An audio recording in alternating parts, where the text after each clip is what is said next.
So on this leadership journey, we've established that each of the roles of doer, manager, and leader are quite different. What made us successful as a doer or an individual contributor will not necessarily make us successful as a manager of people. And what made us successful as a manager of people may not make us successful as an inspirational visionary leader. The jobs are just frankly quite different. So how do we start to understand the roles we play, when to lead and when to follow, and how do we start to understand how we can navigate through this leadership journey? Well, one of the ways to do that is to cultivate self-awareness. There's been so much written on self-awareness, but it holds true. As Peter Drucker stated, we can't manage others unless we manage ourselves.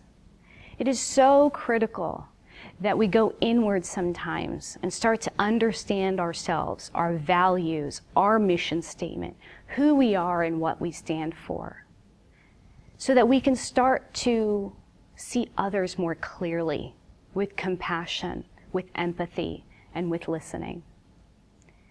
There's two basic types of self-awareness. There's internal self-awareness and external self-awareness. Internal self-awareness is who we are, what we stand for, our North Star, our morals, our values. They are also our triggers and the environments in which we're successful and starting to understand the patterns in which we are not so successful so that we can take control of the situation and course correct. External self-awareness is how we show up and how others see us. And we obtain that by receiving feedback. The critical factor here, though, with internal and external self-awareness is they need to be balanced. Too much internal self-awareness means we become self-absorbed. We get so caught up in the stories in our head. We get so caught up in the hype that we forget about everyone else in the outside world. Too much external self-awareness, and we see this happening a lot now with social media, that we start to get lost. And we get so focused on missing out, so focused on clicks and likes, and so focused on pleasing others, that where do we fall into all of this? So it's really important that we balance this. So how do we cultivate both internal and external self-awareness?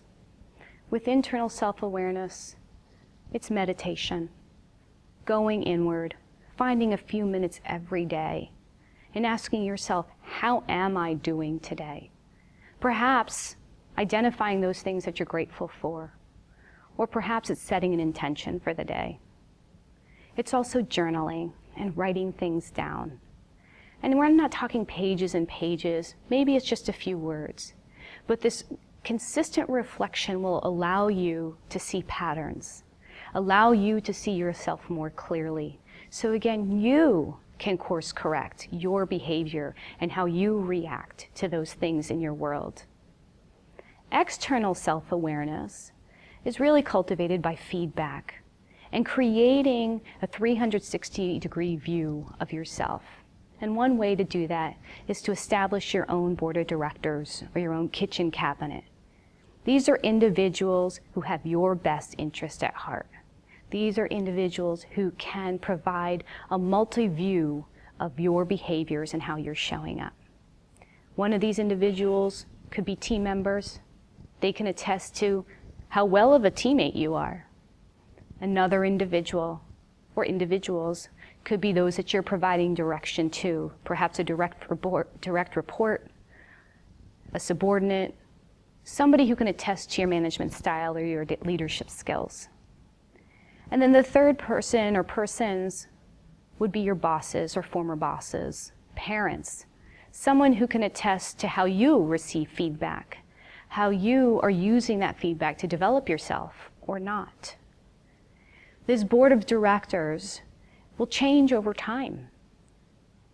The board of directors that you had in your 20s will be very different 20 or 30 years later, and that's okay. Which brings me to my final 2 points on self-awareness before we move into our exercise. The first point is that self-awareness is a practice. It's ongoing, it changes, it's organic over time. Maybe what worked before may not work so well for you now.